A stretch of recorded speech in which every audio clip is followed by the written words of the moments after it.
So here's the truth. Setting boundaries is not something that I do well in business. And to be honest with you, I don't even know if I am interested in changing that at this point. Now, I know that a lot of people, when they hear that or when they have the conversation about setting boundaries, it is very important, it's very vital for them. And which I think the people who are good at it, I applaud them. But I'm just not one of those people who's really good at setting boundaries. I tend to take a different approach.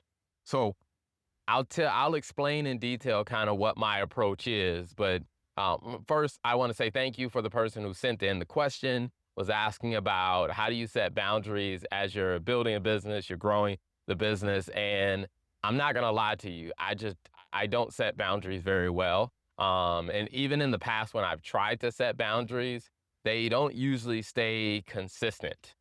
And so I just stopped setting boundaries. And I know that probably scares some people because there are some times where a client may call me at, let's say, at 8 a.m. in the morning, or let's say 9 a.m. in the morning. And sometimes I may get a call at like 8 p.m. at night. And I know for some people, they are just like, oh, absolutely no. I do not answer my phone after a certain time. And to be honest with you, for me, that's just not my MO. Now, what I do instead of setting boundaries is I am really good at setting my focus. And what I mean by setting my focus is whatever I choose to focus on, I am focused on that thing. And if you are not part of what I am focused on at the moment or at the time, you're just not going to get my attention. And so the reason why I say, like, if a client calls me, let's say, I've had some clients call me at like 9 p.m. or text me at 9 p.m. I was sitting around not doing anything at all. I'll take the call because, hey, I wasn't focused on anything else. But there are times where clients have called me late in the evening, or they've called me on the weekend, and I've been out with my wife. And for me, in that moment, my focus was on spending time with my wife. So I just let the phone ring. Or if a person calls like multiple times, like I'll check with my wife, hey, is it okay if I take this call? I'll pick up the phone and say, hey, I am doing X, Y, and Z right now.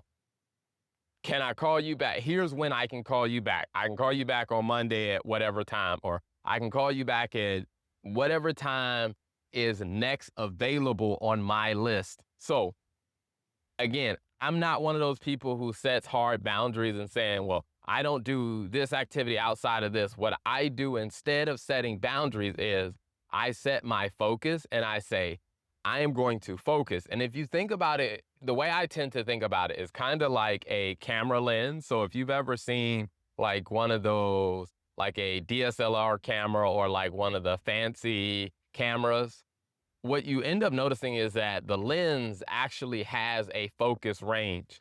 And whenever you set the focus range, whatever is in the frame of that focus, that is what's going to show up in the picture. Anything that is not inside that frame, it just doesn't show up in the picture. It just doesn't register. It's not something that's going to be picked up when the photo is developed, or when or when they get the photo printed, or when they edit the video. If you're not within that range of focus, then it's just not going to get picked up. And I operate the same way when it comes down to my focus in building the business. Is whatever I intentionally choose to focus on in that moment, those are the things that will get my attention. Anything else outside of that focus will have to either be delayed till later, or I won't address it right now, or I can, I'll pick it up later, or I'll delegate it to someone else on the team to address it. For example, when I get emails, like sometimes I answer emails right away, like I answer them immediately.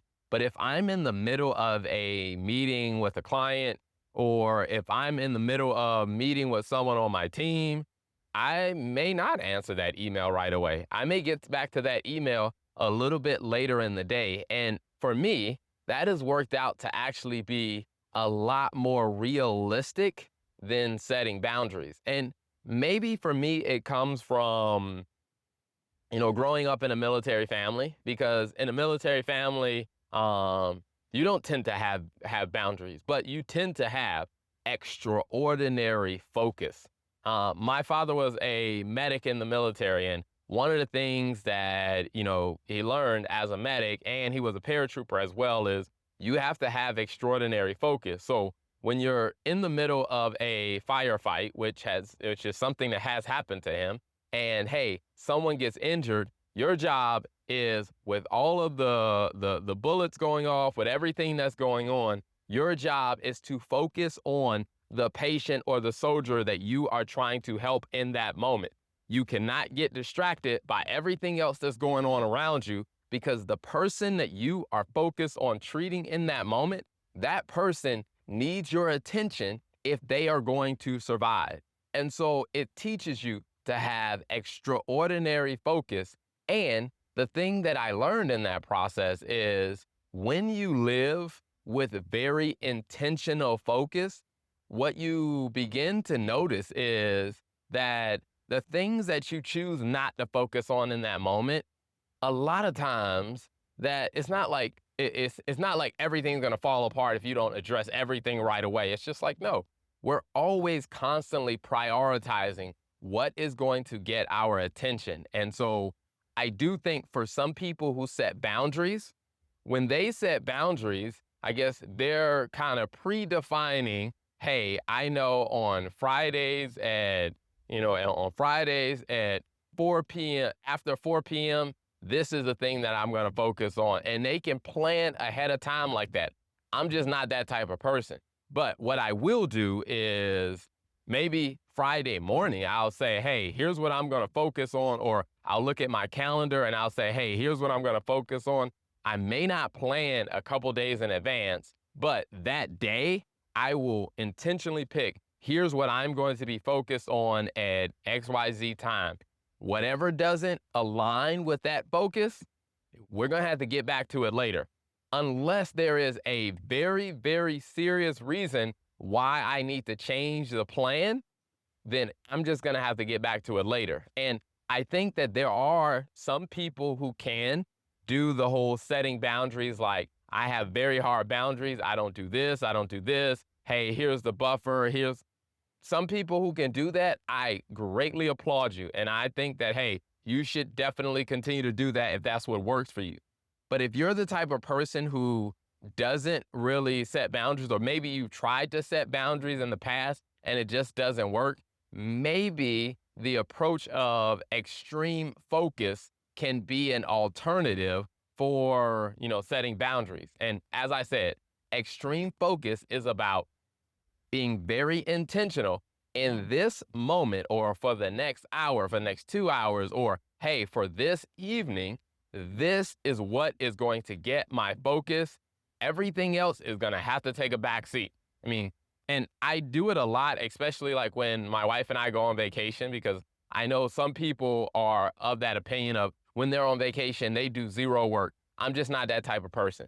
I tend to work while I'm on vacation. Now, I don't tend to work constantly while I'm on vacation. I have specific moments in time to where I'm like, hey, this morning I am in the groove of writing out some creative content, or right now I'm working on a book, to where I'm like, hey, this is the block of time that I'm focused on that book. So even while I'm on vacation, I might get up and work on some stuff. Or there may be some product development stuff, like I'm creating a new, offering. Like when we created the new financial health assessment service for people, one of the things that we did was, while I was on vacation, one trip I was on, my wife, is there was some time, we had some downtime, there was nothing else going on in that moment. I sat down, cranked out my ideas. After 45 minutes, I was done. We had a whole new, service offering that we could offer to clients, and we had designed it in a way to where we can do it. Actually, we can do it faster and at a better scalability than some of our other services we were doing. And it only took me 45 minutes because I was focused on doing that thing. So if creating boundaries isn't your thing, maybe an extreme focus can be a different approach to help you balance, how do you manage everything that you need to manage? And what I will tell you is you do have to be very intentional. And sometimes it could come off and feel as though you're being rude because somebody might call you during business hours. But if in that moment you are focused on something else, you just can't take their phone call. And there's nothing wrong with you not taking their phone call. It's just, hey, in that moment, yes, you called me during business hours, but I am focused on something else. Can I call you back in 30 minutes? Or can I call you back in an hour? Because just because you call me during business hours doesn't mean you're going to automatically get me, because I tend to operate based on my focus and I am very intentional about what I choose to focus on. So hopefully that's helpful for you. Thank you for tuning in to another episode of the Finance and Accounting Show. If you like what you heard, don't be selfish. Make sure you hit that subscribe button and then share this with a friend, because you know a business owner that could definitely use this insight. So be sure to hit that subscribe button, share it with a friend, and turn on the notification bell so you get all the updates when we release a new episode.